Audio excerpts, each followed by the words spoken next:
نحمده ونصلي ونسلم على رسوله الكريم أما بعد أعوذ بالله من الشيطان الرجيم بسم الله الرحمن الرحيم يا أيها الذين آمنوا اتقوا الله وذروا ما بقي من الربا إن كنتم مؤمنين فأذنوا بحرب من الله ورسوله وإن تبتم فلكم رؤوس أموالكم لا تظلمون ولا تظلمون وقال النبي صلى الله عليه وسلم إذا ظهر الزنا والربا في قرية فقد أحلوا بأنفسهم عذاب الله أو كما قال عليه الصلاة والسلام۔ تمام خواتین سے گزارش کی جاتی ہے درود شریف پڑھنا۔ اللہم صلی علی سیدنا محمد وعلی آل سیدنا محمد مبارک وسلم۔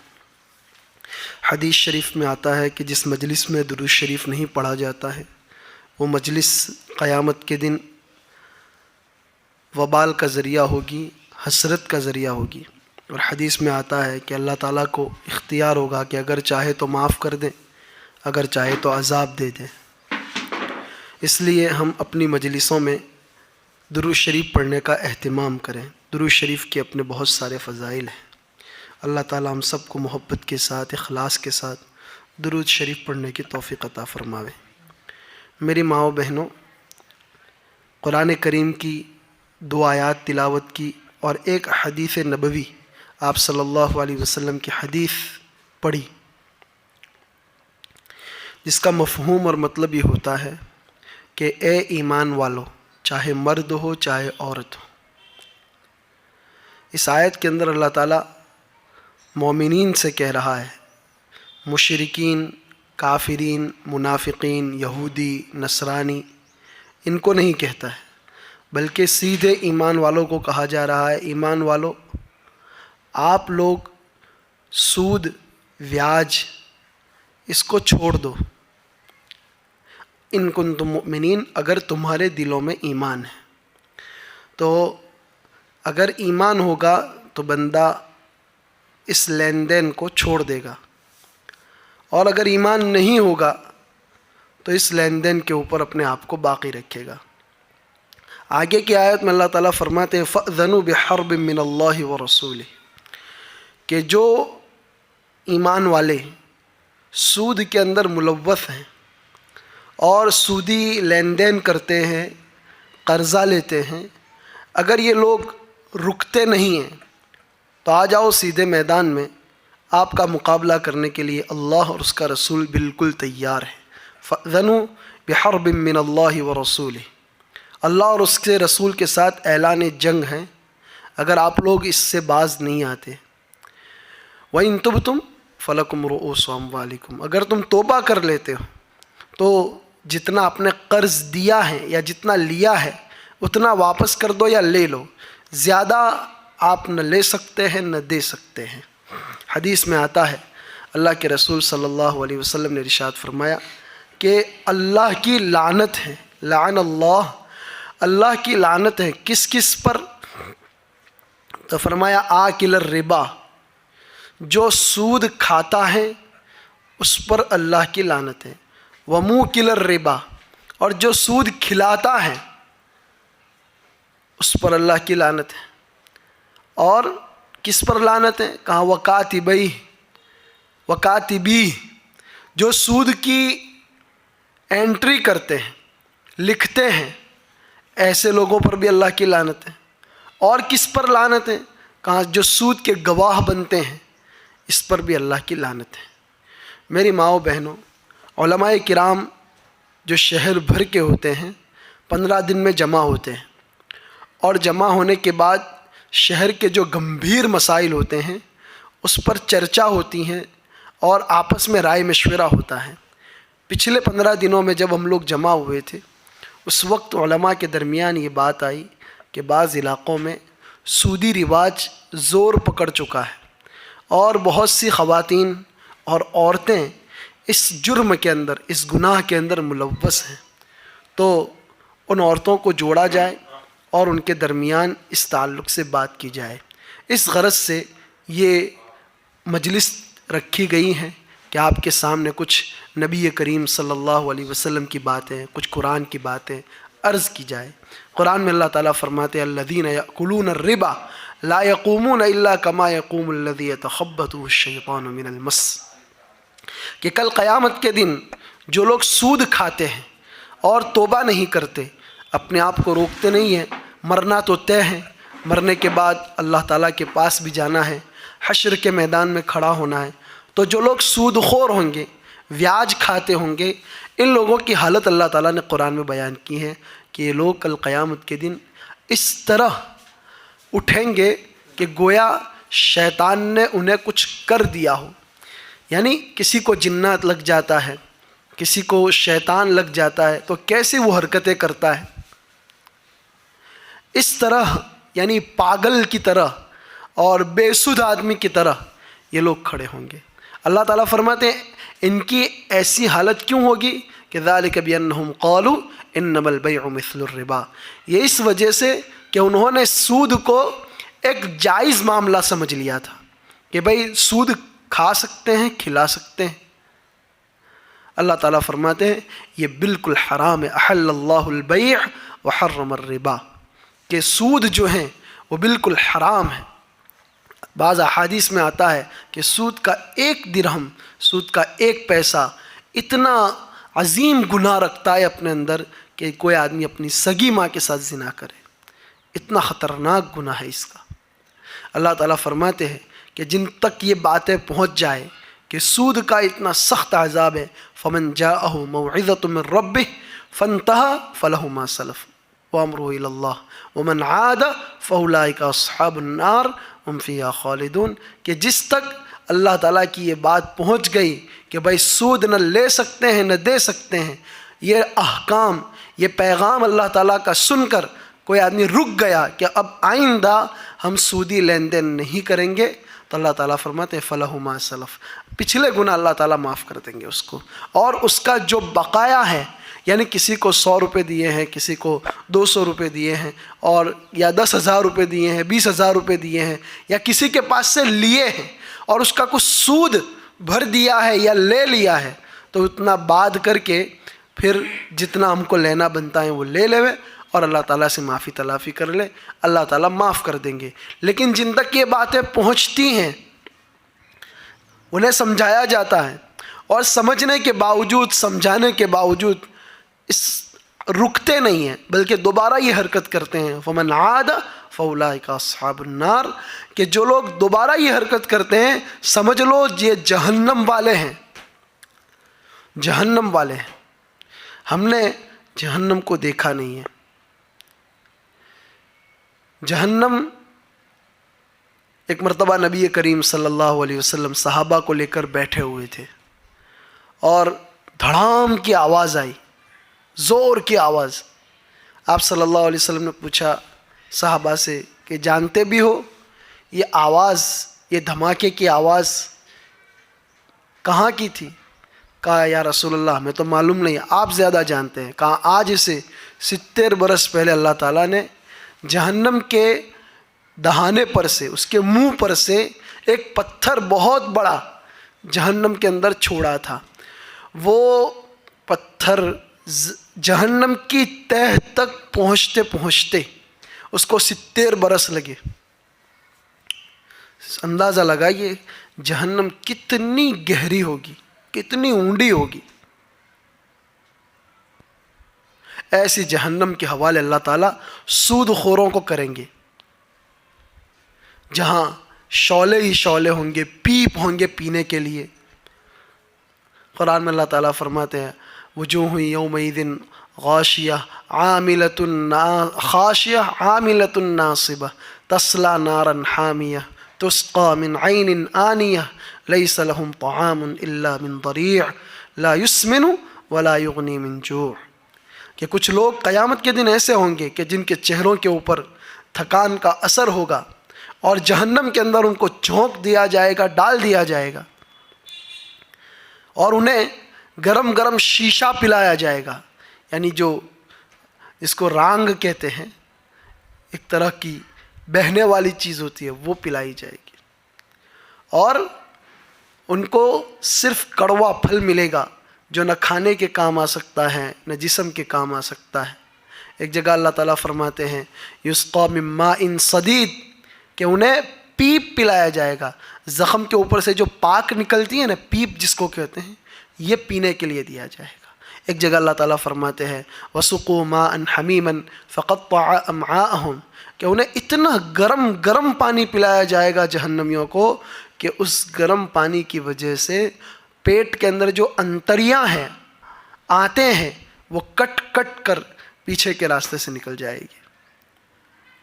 جہنم کی جو کیفیات اور جہنم کی جو حالت قرآن کریم کے اندر بیان کی گئی ہے، اللہ تعالیٰ سے ہم دعا کرتے ہیں اللہ ہر مومن مسلمان چاہے مرد ہو چاہے عورت ہو ہر ایک کی اس سے حفاظت فرماوے. جہنم ایسی خطرناک جگہ ہے، اللہ تعالیٰ ہم سب کی حفاظت فرماوے. اللہ تعالیٰ قرآن میں فرماتے ہیں وَمَنْ عَادَ فَأُولَٰئِكَ أَصْحَابُ النَّارِ کہ جن تک سود کے بارے میں اللہ کی باتیں پہنچ چکی ہیں اس کے باوجود یہ لوگ نہیں رکتے ہیں، سمجھ لینا چاہیے وہ لوگ جہنم کے حوالے کر دیے جائیں گے.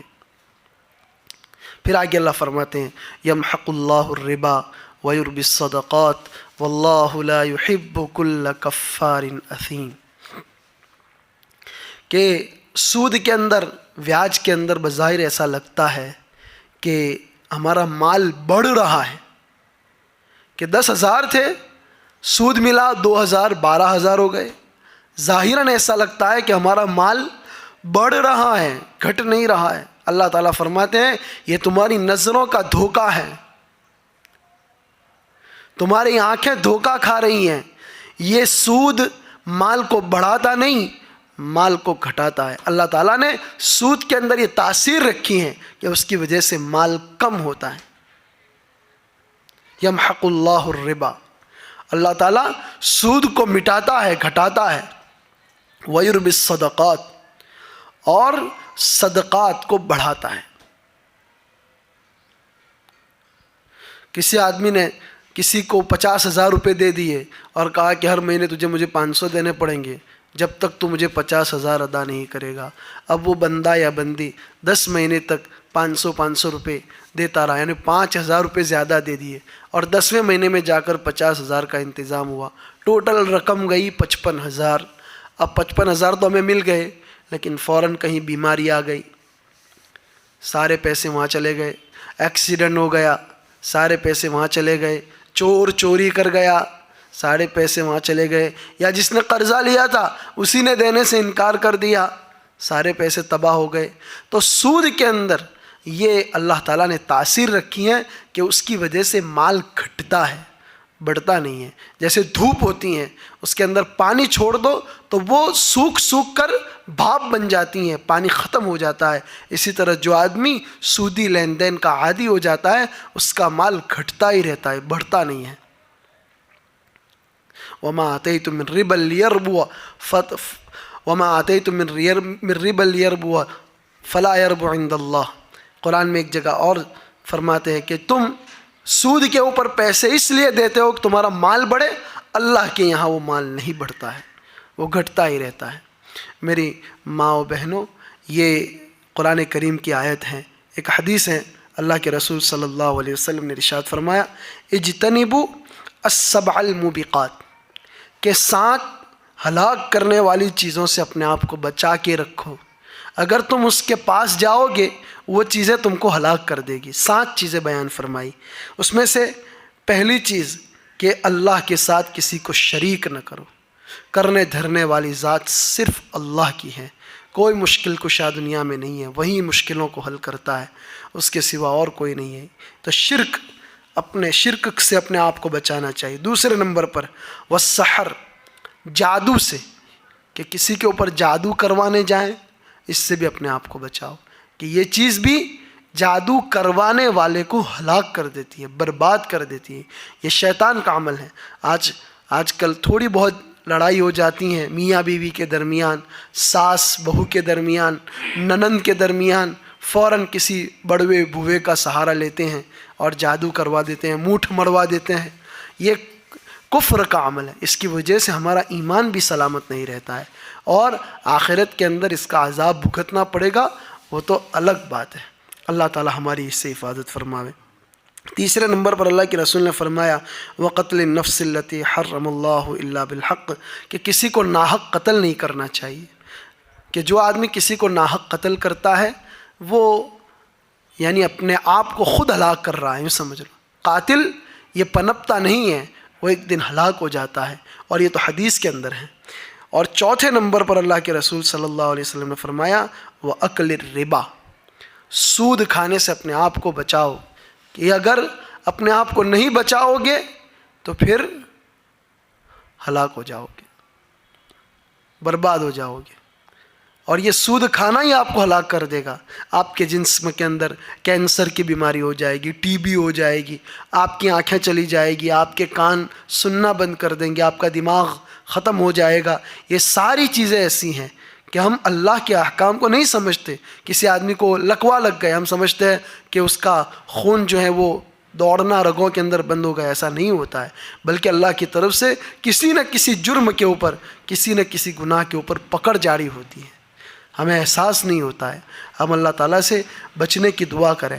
تو 4 چیزیں ہو گئی۔ 5ویں نمبر پر فرمایا وَأَكْلِ مَالِ الْيَتِيمِ، یتیم کا مال کھانے سے اپنے آپ کو بچا کے رکھنا، اور جس دن اعلان جنگ ہو اور مسلمان لڑائی کے لیے نکلے اس دن پیٹھ دکھا کر بھاگنے سے بھی منع فرمایا، اور کسی کے اوپر تہمت نہیں لگانا چاہیے۔ یہ 7 چیزیں ہیں۔ تہمت کا بھی مسئلہ ہمارے درمیان بہت زیادہ عام ہو چکا ہے کہ کسی بھی عورت پر ہی ہم تہمت لگا دیتے ہیں کہ تو فلاں کے ساتھ ہے، فلاں تیرے ساتھ ہے، یہ اور وہ۔ اس کی وجہ سے یہ چیز اگر آپ کسی کے اوپر تہمت لگائیں گے، یہ تہمت آپ کو ہلاک کر دے گی۔ ایک اور جگہ حدیث میں آتا ہے کہ اگر ہم نے کسی کے اوپر تہمت لگائی، الزام لگایا، اور وہ الزام ناحق تھا، تو موت سے پہلے ہم اس الزام کے اندر گرفتار ہوں گے، یعنی وہ تہمت ہم پر لگے گی، پھر ہم کو موت آئے گی۔ ایک اور حدیث میں اللہ کے رسول صلی اللہ علیہ وسلم نے ارشاد فرمایا اذا ظہر الزنا والربا فی قریۃ فقد احلوا بانفسہم عذاب اللہ، کہ جب کسی بستی کے اندر بستی والے 2 گناہ کے اندر مبتلا ہو جاتے ہیں، ایک زناکاری کے اندر اور ایک سود خوری کے اندر، سمجھ لو انہوں نے اپنے آپ کو اللہ کے عذاب کی جگہ میں اتار دیا۔ فقد احلوا بانفسہم عذاب اللہ، انہوں نے خود اپنے آپ کو اللہ کے عذاب کے سامنے پیش کر دیا۔ تو سود اتنا خطرناک اور سنگین گناہ ہے۔ آج کل کچھ ایجنٹ اور باقاعدہ اس کی ونگ بنی ہوئی ہے، وہ لوگ ہمارے محلوں میں آتے ہیں اور سودی قرضہ دے جاتے ہیں۔ بہت سوچنے والی بات ہے کہ ہماری عورتیں اور ہماری خواتین اپنی ضرورتوں سے زیادہ خواہشات کو پورا کرنے کے لیے، مثال کے طور پر شادی ہیں اور شادی کے اندر 5000 کا جوڑا پہننا ہے، اب شوہر کی اتنی کمائی نہیں ہے اور شادی میں پہننا ہی پہننا ہے، تو پھر 5000 روپے قرضہ لے لیا، اور قرضہ سودی قرضہ۔ اب سودی قرضہ لے کر پھر سود بھرنا پڑتا ہے، سود وصول کرنے والا سود وصولنے آ جاتا ہے، اور جب آتا ہے اور سود دینے کے پیسے نہیں ہوتے ہیں تو بعض علاقوں میں سے یہ رپورٹ ملی ہے کہ وہ سود وصول کرنے والا اس عورت کو استعمال کرتا ہے۔ یہ کتنی بے غیرتی، بے حیائی اور بے شرمی کی بات ہے۔ اللہ تعالی ہماری پوری اس سے حفاظت فرمائے۔ بہت سنگین گناہ ہے یہ، کتنے گناہوں کا ذریعہ بن جاتا ہے۔ میری ماؤں بہنوں، ذرا ہوش کے ناخن لیں اور اپنے آپ کو ہر قیمت پر اس جرم سے بچانے کی کوشش کریں، اللہ تعالیٰ مدد کرتا ہے۔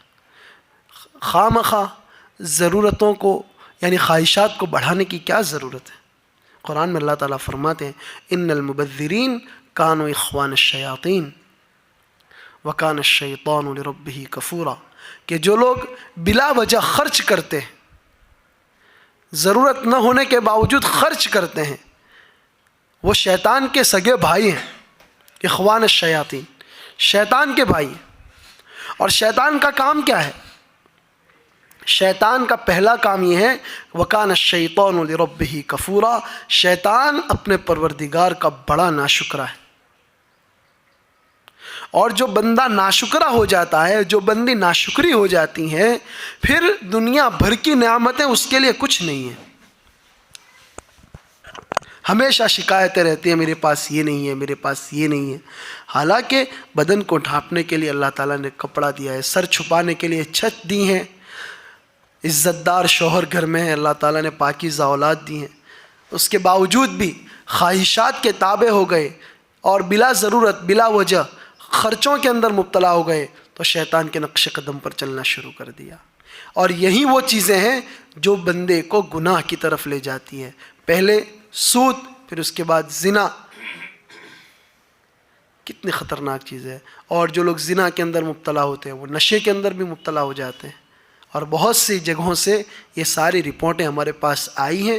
اس کے بعد علماء نے طے کیا ہے کہ الگ الگ جگہوں میں جا کر جوڑ کیا جائے، مستورات کو سمجھایا جائے.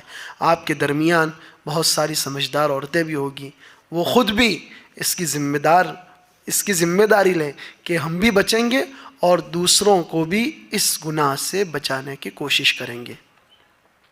یہ بہت ضروری ہے، کیونکہ آگ جب لگتی ہے نا تو اس کو اگر بجھایا نہ جائے تو ہم خود بھی اس آگ کی چپیٹ میں آ سکتے ہیں. گناہ اگر روک لیا جائے، اس کو بند کر دیا جائے تو وہ آگے نہیں پھیلتا ہے، لیکن اگر اس کو نہ روکا جائے، اس سے انجان ہوا جائے اور اس سے منہ موڑ لیا جائے تو پھر وہی وبا ہمارے گھر کے اندر بھی آ سکتی ہے. اردو کا ایک شاعر ہے، اس نے بہت اچھی بات کہی ہے کہ جلتا گھر کو دیکھنے والوں، پھوس کا چھپڑ آپ کا ہے، آگ کے پیچھے تیز ہوا ہے، آگے مقدر آپ کا ہے. اس کے قتل پہ میں بھی چپ تھا، میرا نمبر اب آیا، میرے قتل پہ آپ بھی چپ ہیں، اگلا نمبر آپ کا ہے. یعنی اگر ہم کسی جگہ برائی کو دیکھ رہے ہیں اور اس برائی کو روکنے کی کوشش نہیں کر رہے ہیں تو یہ برائی آگ ہوتی ہیں، اور آگ کے پیچھے تیز ہوا ہے. بجھا دو اس کو، اگر بجھ گئی تو آپ تک نہیں پہنچے گی، لیکن اگر نہیں بجھی تو پھر وہ آگ آپ کے گھروں کے اندر بھی آ کر رہے گی. آج ہم دیکھ رہے ہیں کہ شادیوں کے اندر کس طرح ناچ گان ہوتا ہے، لڑکیاں بن سنور کر ناچتی ہیں. کیا یہ عمل اللہ کو پسند ہے؟ کیا یہ عمل رسول اللہ صلی اللہ علیہ وسلم کو پسند ہے؟ ہر جمعرات کو نبی کریم صلی اللہ علیہ وسلم کے سامنے ہر امتی کا عمل پیش ہوتا ہے. تو جب کسی عورت کا ناچ گان پیش ہوتا ہوگا یا ہمارے کسی لڑکے کا ناچ گان پیش ہوتا ہوگا، اب بتائیے نبی کریم صلی اللہ علیہ وسلم کا کتنا دل دکھتا ہوگا کہ کیا میں نے اپنی اس امت کے واسطے طائف کے اندر پتھر کھائے تھے؟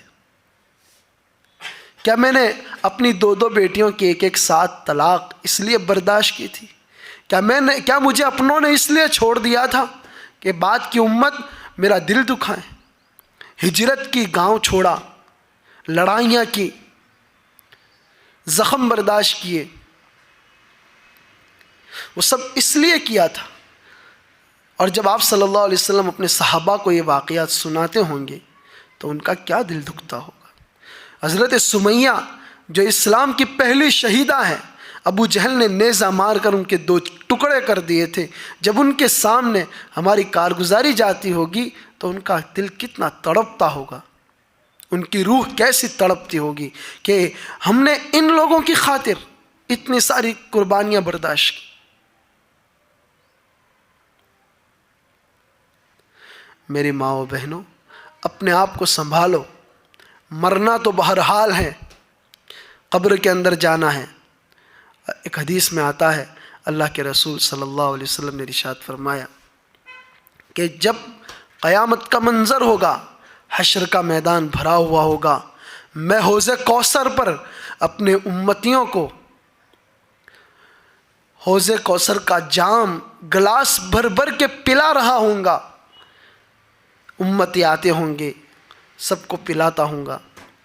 ایک جماعت ایسی آئے گی کہ وہ حوض پر آنا چاہے گی اور فرشتے ان کو دھکے مار مار کر دور کر رہے ہوں گے، جاؤ یہاں سے، تمہارا کام نہیں. اللہ کے رسول فرمائیں گے کہ بھئی یہ تو میرے امتی ہیں، آنے دو، مجھے ان کو پانی پلانے دو حوض کوثر سے. تو فرشتے کہیں گے یا رسول اللہ آپ کو معلوم نہیں کہ آپ کے چلے جانے کے بعد ان لوگوں نے دنیا میں رہ کر کیا کیا کام کیے تھے، آپ کا دل دکھانے والے کیا کیا کام کیے تھے. یہ کہہ کر فرشتے ان سب کو گھسیٹ کر جہنم کے اندر ڈال دیں. کہیں اللہ سے بہت زیادہ ڈرنے کی ضرورت ہے، کہیں ان لوگوں میں ہمارا شمار نہ ہو جائے. اللہ کے رسول نے تو فرمایا اپنے آپ کو سود سے بچاؤ، اور اگر ہم سود کھاتے ہوں گے کل قیامت کے دن حوض کوثر پر سے ہمیں واپس کر دیا، اس دن کی رسوائی سے بڑی کوئی رسوائی نہیں ہے. قرآن میں اللہ تعالیٰ فرماتے ہیں وَلَا تُخْزِنَا يَوْمَ الْقِيَامَةِ کہ اللہ کے جو نیک بندے ہوتے ہیں، اللہ سے ڈرنے والے بندے ہوتے ہیں، وہ اللہ سے دعا کرتے ہیں یا اللہ قیامت کے دن رسوائی سے ہماری حفاظت فرمانا. حضرت ابراہیم علیہ السلام اللہ کے بہت بڑے نبی گزرے ہیں، بہت بڑے نبی گزرے ہیں، جن کی یاد میں ہم حج کرتے ہیں، قربانی کرتے ہیں، مینا کے اندر جا کر شیطان کو کنکری مارتے ہیں. وہ فرماتے ہیں ربی لا تخزنی یوم یبعثون، پروردگار قیامت کے دن مجھے رسوا مت کرنا. اس دن کی رسوائی سے اپنے دعا کرنی چاہیے اللہ اس دن کی رسوائی سے ہماری حفاظت فرما. اس دن فرشتے اگر نبی کریم صلی اللہ علیہ وسلم کے سامنے سے گھسیٹ کر ہم کو جہنم کے اندر ڈال دیں گے تو ہمارا کیا حشر ہوگا. تو یہ ساری چیزیں دھیان میں رکھیں کہ مرنا ہے، مرنے کے بعد قبر میں جانا ہے، رب کو منہ دکھانا ہے. اگر ہم نے یہاں پر اللہ کے احکام کو توڑا ہوگا، نبی کریم صلی اللہ علیہ وسلم کے فرمان کو چھوڑا ہوگا، تو ہم کہاں جا کے کھڑے ہوں گے؟ کیسے منہ دکھائیں گے کالی کملی والے کو؟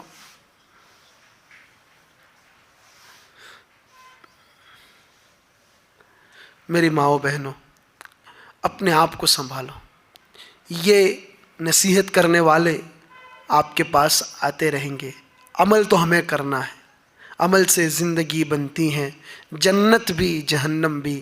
یہ خاکی اپنے فطرت میں نہ نوری ہے نہ ناری ہے.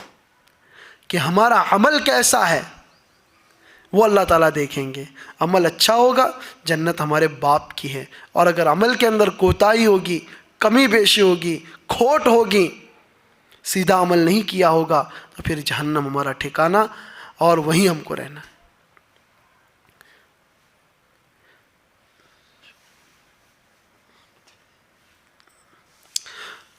سود کے تعلق سے اللہ کے رسول صلی اللہ علیہ وسلم نے مختلف حدیثیں بہت سخت وعیدوں کے ساتھ بیان فرمائی.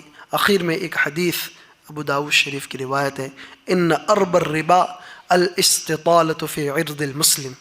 یہ آخری حدیث ہے. اس کا مطلب یہ ہوتا ہے، سود کا معنی ہے کہ ہم 10,000 کسی کے پاس سے لیں اور 12,000 چکائیں، یا ہم کسی کو 10,000 دیں اور اس کے پاس سے 12,000 وصول کریں. اس کو سود کہتے ہیں. اس سے بھی بڑا سود، جب سود کی ہی بات چلتی ہے، بیاج کی بات چلتی ہے، اللہ کے رسول صلی اللہ علیہ وسلم نے فرمایا کہ سب سے بڑا سود کیا ہے، سب سے بڑا بیاج کیا ہے؟ کہا کسی مسلمان کی آبرو ریزی کرنا، اس کی عزت کو گھٹانا. ان ارب الربا الاستطالۃ فی عرض المسلم، کہ سب سے سنگین سود اور بیاج وہ ہے کہ کسی مسلمان کی عزت کو گھٹایا جائے. آج ہم پورے دن اس کی غیبت کر لی، اس کی غیبت کر لی، اس کے اوپر تہمت لگا دی، اس کو کچھ کہہ دیا، اس کی عزت کو تار تار کر دیا. یہ بھی سود ہی ہے. اللہ کے رسول فرماتے ہیں ان ارب الربا، سب سے بڑا سود ہے. وہ پیسوں والا سود تو یہ ہے ہی ہے، لیکن کسی کی عزت کو گھٹانا، کسی کی عزت کے اوپر حملہ کرنا، یہ سب سے بڑا سود ہے. اور وہی ساری وعیدیں جو پیسوں کے معاملے میں سود کے بارے میں آئی ہیں، وہی ساری وعیدیں اس کے بارے میں بھی ہیں. اللہ تبارک و تعالیٰ ہم سب کی ہر طرح کے سود سے حفاظت فرماوے. وآخر دعوانا ان الحمد للہ رب العالمین. دعا کر لیتے ہیں. بسم اللہ الرحمن الرحیم. اللہم صلی علی سیدنا محمد وعلی آل سیدنا محمد وبارک وسلم. اے اللہ ہم سب کے گناہوں کو معاف فرما، خطاؤں سے درگزر فرما، چھوٹے بڑے اگلے پچھلے جان کر کیے ہوئے انجان کر کیے ہوئے ہر طرح کے گناہ کو تم معاف فرما۔ اے اللہ تیرے نبی صلی اللہ علیہ وسلم کا امتی جہاں کہیں بھی ہو، اے اللہ اس کے ایمان و اعمال کی، جان و مال کی، اہل و عیال کی، عزت و آبرو کی، تجارت و زراعت و کاروبار کی، ہر چیز کی پوری حفاظت فرما۔ اے اللہ یہاں موجود تیرے تمام بندوں کی جائز اور نیک مرادیں پوری فرما۔ اے اللہ جو باتیں تو نے کہلوائی پروردگار اس پر ہم سب کو عمل کی توفیق عطا فرما۔ اے اللہ آگے پہنچانے کی ہمیں سعادت اور توفیق عطا فرما۔ اے اللہ سود سے ہمارے معاشرے کو پاک فرما۔ اے اللہ پاکیزہ بنا۔ اے اللہ اب تک جو گناہ کر لیے ہیں پروردگار عالم تو اپنے فضل و کرم سے ہمارے ایک ایک گناہ کو معاف فرما۔ آئندہ ہمیں بچنے کی توفیق اور سعادت عطا فرما۔ ہماری دعاؤں کو اپنے فضل و کرم سے اور حبیب پاک صلی اللہ علیہ وسلم کی صدقہ طفیل قبول اور منظور فرما۔ ان اللہ وملائکتہ یصلون علی النبی یا ایھا الذین آمنوا صلوا علیہ وسلموا تسلیما۔ اللہم صل علی سیدنا محمد وعلی آل سیدنا محمد وبارک وسلم۔ سبحان ربک رب العزة عما یصفون وسلام علی المرسلین والحمد للہ رب العالمین۔